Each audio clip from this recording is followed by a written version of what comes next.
For much more tonight about the situation in Haiti, we are joined by Ben Malor. He is a spokesman for the UN Secretary General who just visited the earthquake zone yesterday. Thank you very much for being with us. Thank you, Martin. So, of course, the big concern, food and water, the essentials, medical aid, is it getting through? With the American authorities helping manage the airport, we are getting a lot of relief in. What is necessary now, two things. Let us see if there are people still trapped in the rubble who can be rescued. We shouldn't give up hope. We should continue, because just yesterday, as the Secretary General Ban Ki-moon was there, one of our colleagues, a Danish national, was pulled out of the rubble. So there is still hope. Secondly, critical, coordination, coordination, coordination. Sharing information, doing everything together, avoid duplication so that the help can get to the survivors quickly.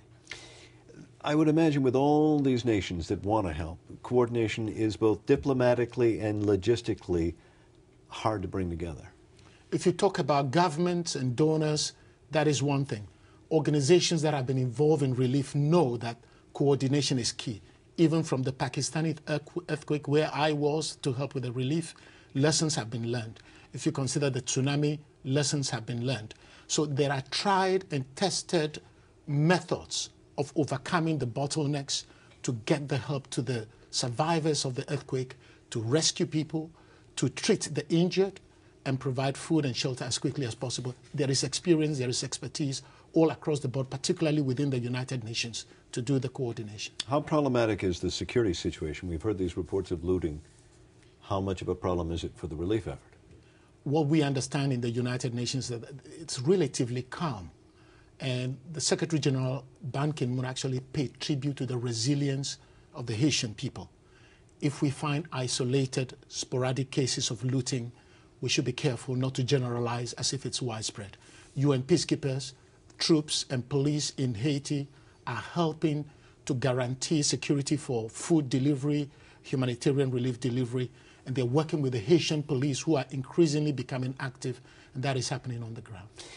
Port-au-Prince, the capital, is it just totally wiped out, or are there pockets that have been preserved in some way? The way Secretary General Ban Ki-moon, who was there just yesterday, said there is vast devastation and vast need. And I guess for those of us in the United States, we should just imagine something like Katrina happening to the capital of the United States, God forbid. But it is the scale that is like that. Already this is a country, Haiti, struggling to reach certain levels of development. And that is why the United Nations Stabilization Mission has been there. So it's a challenge already. They have suffered 4 hurricanes over the past few months. So to have this on top of everything is a shock to the system. They need all the help they can get right now. Only a short time left, but I'm wondering, are you worried about other cities outside of the capital? Yeah, I think Leogane is a city that we believe is 80 to 90% damaged, with 40,000 population. Further south to Port-au-Prince, we have Jacmel. So yes, the focus should not be on the city, the capital city alone. We should think about other parts of the country.